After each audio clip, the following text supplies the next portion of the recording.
Now, another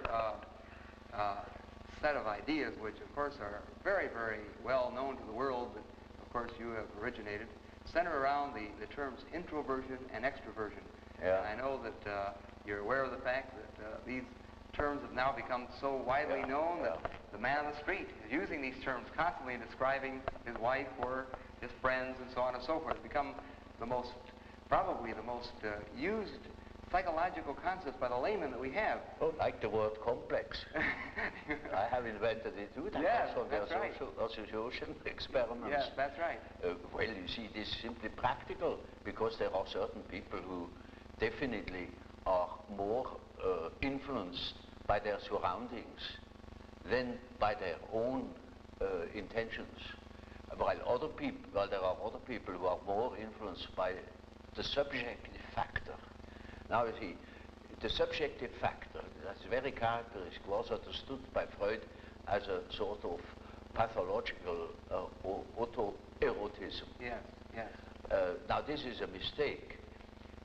You know, we have, the psyche has two conditions, two important conditions. The one is the environmental influence, yes.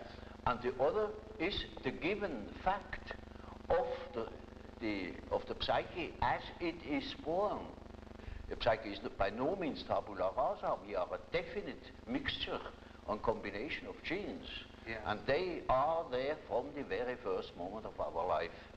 And they give a definite character, even to the little child.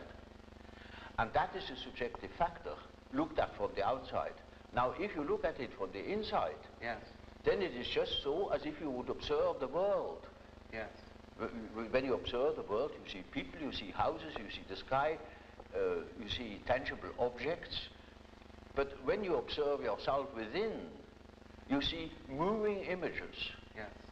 A world of images. Yes. Generally known as fantasies. Fantasies. Yet these fantasies are facts. You see, it is a fact that a man has such and such a fantasy. And it is such a tangible fact, for instance, that when a man has a certain fantasy, another man may lose his life. Yes. Or a bridge is built. Yes. These houses were all fantasies. Yes. Everything you do here, all That's of right. houses, everything was fantasy to begin with. And fantasy has a proper reality. That is not to be forgotten. Fantasy is not nothing. It is, of course, not a tangible object, but it is a fact nevertheless. It is, say, a form of energy. Yes. Despite the fact we can't measure it. Yes. It is a manifestation of something. Yes. And that is a reality. That is just a reality as, for instance, the peace treaty of Versailles or something like that. It is no more. You can't show it. Yes. But it has been a fact. Yes. Yes. And so the psychical events are facts, are realities. And when you observe the stream of images within, you observe an aspect of the world. Yes. Of the world within. Because the psyche, you know, if you understand it as a phenomenon that takes place in so-called living bodies, then it is a quality of matter. As our body consists of matter, we discovered that this matter has another aspect, namely a psychic aspect. Yes. Yes. And so it is simply the world from within, seen from within. Yes. It is just as if we were seeing into another aspect of matter. Yes. This is an idea that is not my invention. That the old Democritus already said, talked of the spiritus insertus atomis, Yes. namely the spirit that is inserted in atoms. Yes. Yes. That means psyche is a quality that appears in matter. Doesn't matter whether we understand it or not.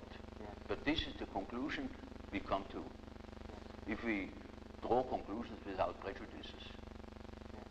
And so, you see, the man who is going by the external world, by the influences of the external world, say society or perceptions, sense perceptions, thinks that he is more valid, you know, because this is valid, this is real. And the man who goes by the subjective factor is not valid because subjective factor is nothing. Yeah. No, that man is just as well based, because he is bases himself upon the world from within. Yeah. And so he is quite right, even if he says, oh, there is nothing but my fantasy, you know. Yeah. And of course that is the introvert. And that the introvert is always afraid of the external world. He will tell you, when you ask him, he will be apologetic about it. Yeah. He will say, of course, yes, I know only my fantasies. And he has always a resentment. And as the world in general, particularly America, is extroverted like hell, the introvert has no place. Yeah. Yeah. Because he doesn't know that he beholds the world from within. Yeah. And that gives him dignity, and that gives him certainty, because it is, nowadays particularly, the world hangs on a thin thread. Yeah. And that is the psyche of man. Assume that certain fellows in Moscow lose their nerve or their common sense for a bit, and the whole world is in fire and flames. Yeah. Yeah. You see? It is, nowadays we are not threatened by elementary catastrophes. There is no such thing as an H-bomb. That is all man's doing. Yeah. We are the great danger. The psyche is the great danger. What if something goes wrong with the psyche? Yeah. Yeah. See? And so you see, it is demonstrated to us in our days what the power of the psyche is of man, how important it is to know something about it, but we know nothing about it. Nobody would give credit to the idea that the psychical processes of the ordinary man have any importance whatever. One thinks, oh, he has just what he has in his head, it is all from his surrounding, he's taught such a thing, believes such a thing. And particularly if he's well housed and well fed, then he has no ideas at all. And that's the great mistake. Because he is just that as which he is born, and he is not born as tabula rasa, but as a reality. Yes. Yes. Now, of course, one of the very common, I think, misconceptions of your work among some of the writers in America has been that they had sort of characterized your discussions of introversion and extroversion as suggesting that the world was made up of only two kinds of people, introverts on one hand and extroverts on the other. And I'm sure you've been aware of, in many of our people looking at things this way. And of course, we'd like to comment about that. In other words, would you perceive the world being made up of only people or extreme introverts, people that are extreme extroverts? Well, you know, Bismarck once said,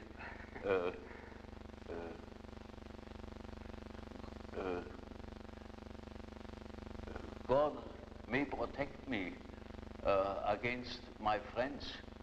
With my enemies, I can deal myself alone. You know, we know how people are. They catch a word, and then everything is schematized along that word. There is no such thing as a pure extrovert or a pure introvert. Yes. Such a man would be in the lunatic asylum. Those are only terms to designate a certain penchant, a certain tendency. For instance, the tendency to be more influenced by environmental influences or more influenced by the subjective factor. That's all. Yes. And you see, there are people who are very well balanced and are just as much influenced from within as they are from without, Yes. or just as little. Yes. And so with all the finer classifications, you know, Yes. they are only sort of point de repère, points for orientation. Certainly